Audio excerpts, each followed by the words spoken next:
Side खबरों के लिए सब्सक्राइब करें फ्लेम मीडिया और उसके बाद बेल आइकन को प्रेस करें ताकि सबसे पहले आपको मिले एक्सक्लूसिव खबरें।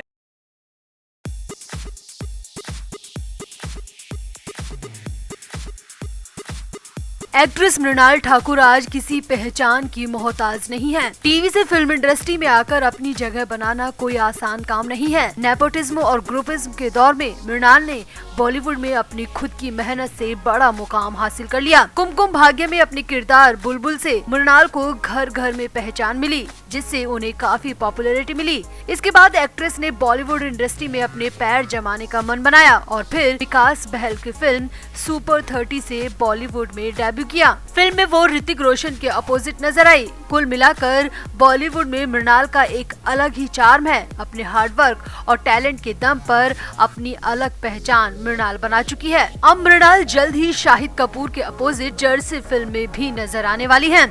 मगर यहाँ तक पहुँचने के लिए मृणाल ठाकुर को बहुत मेहनत और संघर्ष करना पड़ा। हालिया इंटरव्यू में मृणाल ने अपने सुसाइड वाला किस्सा सुनाकर तो हर किसी को शॉक कर दिया और मृणाल ने साफ साफ कहा कि अगर वो सुसाइड कर लेती तो जाहिर तौर पर बॉलीवुड और उनके माता पिता इसके लिए जिम्मेदार होते। तो आखिर क्यों खुद को मार लेना चाहती थी मृणाल ठाकुर, आपको विस्तार से सब बताते हैं। आप भी वीडियो को शेयर करें और मृणाल ठाकुर के इस इंटरव्यू पर अपनी राय जरूर दें।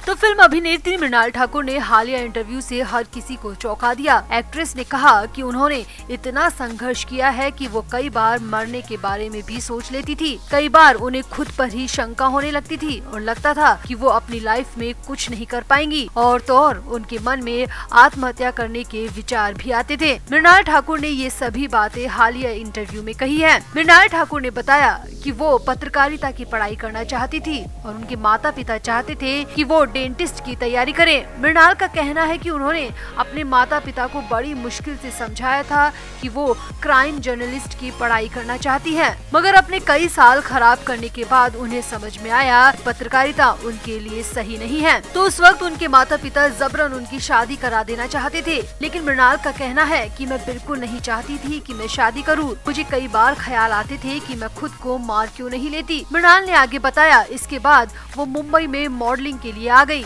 मगर यहाँ आकर रहना और खाना बेहद मुश्किल था और यहाँ आकर जो उन्होंने देखा है वो उनकी जिंदगी का सबसे बुरा फेज रहा। मृणाल ठाकुर ने आगे कहा, मुझ पर बहुत ज्यादा जिम्मेदारियां थी। मैं सोचती थी कि अगर मैं अच्छे से काम नहीं करूंगी तो मैं कहीं नहीं पहुंच पाऊंगी। मुझे लगता था कि मेरी शादी 23 साल की उम्र में कर दी जाएगी और फिर बच्चे हो जाएंगे। मैं ऐसा बिल्कुल भी नहीं चाहती थी। मैं कुछ अलग करना चाहती थी और इसके बाद मैंने ऑडिशन देना शुरू किया। तब मुझे कई मामलों में अच्छा नहीं लगता था, क्योंकि ऑडिशन के वक्त कई बार मुझसे बेहद गलत और घिनौनी डिमांड तक की जाती थी। तो मैं घर आकर खूब रोती थी। मैं मुंबई में अकेले रहती थी, मुझे किसी का सपोर्ट नहीं था और काम के बदले ऐसी डिमांड सुनकर तो मेरे पैरों के नीचे से धरती ही खिसक जाती थी। मृणाल ठाकुर ने ये भी कहा कि 15 से 20 साल की उम्र बहुत महत्वपूर्ण होती है, क्योंकि लोग कुछ करने का प्रयास करते हैं। जो लोग नहीं कर पाते हैं उनमें आत्मविश्वास बहुत कम हो जाता है और उनके अंदर खुद को मार लेने के विचार भी आते हैं। मृणाल ठाकुर ने बताया कि मैं बहुत ज्यादा ट्रेन से ट्रैवल करती थी। मैं अक्सर ट्रेन के दरवाजे पर खड़ी रहती थी और मुझे कई बार लगता था कि क्यों ना मैं यहाँ से कूदकर अपनी जान दे दूं। मृणाल ठाकुर ने इस बारे में आगे बताते हुए कहा, पत्रकारिता सरल विषय नहीं था। आपको भले ही बाहर से अच्छा लगता हो, लेकिन अंदर बहुत मेहनत करनी पड़ती है। मैं क्रिएटिव पर्सन हूँ, मैं स्क्रिप्ट नहीं लिख सकती थी। मुझे पढ़ना पसंद नहीं था, इसके चलते मुझे खुद पर डाउट हो गया। मैं अपने परिवार से दूर रहती थी। मैं मुंबई में अकेली रहती थी। आपको अपने भाड़े और खाने का हिसाब रखना पड़ता था। मेरे पिताजी बैंकर हैं, तो अगर मैं अकाउंट से 500 रुपए भी निकालती थी तो उन्हें तुरंत पता चल जाता था। मृणाल ने कहा, पत्रकारिता के बाद मैं मॉडलिंग की दुनिया में आना चाहती थी, लेकिन मॉडलिंग की दुनिया और भी टफ थी। मैं समझ नहीं पा रही थी कि मैं कैसे अपने माता पिता को कहूँ कि मैं वापस घर आना चाहती हूँ। मुझे ना एक्ट्रेस बनना है और ना ही क्राइम जर्नलिस्ट। दोनों ही पेशों ने मुझे बहुत दुख और तकलीफ दी है। मृणाल ने बताया कि मैं आज उन बातों को याद करके बहुत परेशान हो जाती हूँ। सोचती हूँ कि अगर मैं कभी ट्रेन से कूद गई होती तो आज क्या होता। आज मैं जहाँ हूँ उस संघर्ष को याद कर मैं बहुत परेशान हो जाती हूँ। मेरा मन बहुत विचलित हो जाता है।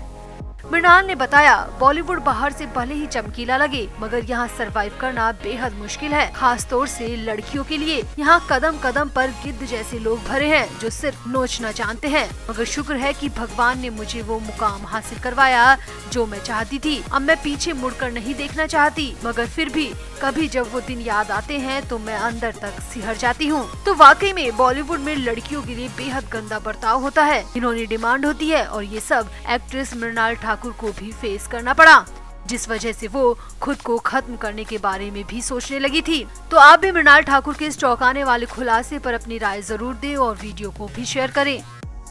तो बॉलीवुड के मशहूर डायरेक्टर विवेक रंजन अग्निहोत्री को जान से मारने की धमकियां मिल रही हैं और इसकी वजह उनकी upcoming film the Kashmir files है। ये फिल्म 11 मार्च को भारत के सिनेमा घरों में रिलीज होने वाली है। इस फिल्म का पोस्टर इस साल देश के 73वें गणतंत्र दिवस के मौके पर अमेरिका में द बिग एप्पल के टाइम्स स्क्वायर टावर पे भी लगा था। इतना ही नहीं, फिल्म की स्क्रीनिंग अमेरिका में 30 बार से ज्यादा हो चुकी है। ये फिल्म कश्मीरी पंडित समुदाय के नरसंहार की पहली पीढ़ी के पंडितों के दस्तावेजी फुटेज और वीडियोस वाले इंटरव्यू पर आधारित है। विवेक अग्निहोत्री के मुताबिक कुछ लोग इस फिल्म को भारत में रिलीज होने से रोकना चाहते हैं। वहीं एक मीडिया रिपोर्ट में दावा किया गया है कि फिल्म को भारत में रिलीज होने से रोकने के लिए विवेक अग्निहोत्री को धमकी भरे कॉल और मैसेज आ रहे हैं। फोन कॉल और मैसेज पर उन्हें जान से मारने की धमकी दी जा रही है।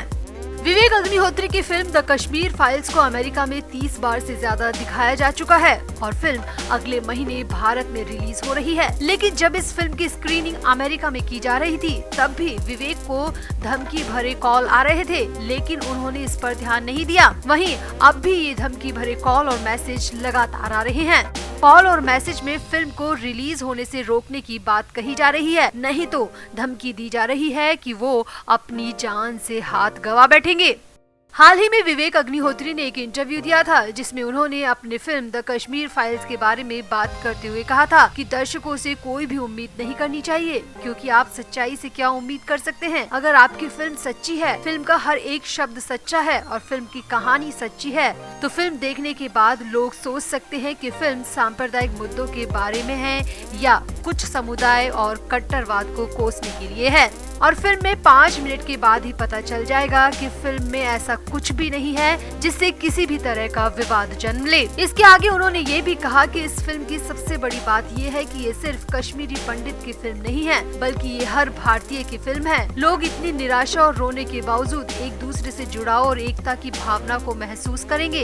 इस फिल्म को देखने के बाद जब दर्शक सिनेमा घरों से बाहर आएंगे तो उन्हें लगेगा जब तक हम चुप नहीं रहेंगे तब तक आशा है, और उनके अंदर कहीं ना कहीं अपने देश के प्रति जुड़ाव और एकता की भावना महसूस होगी।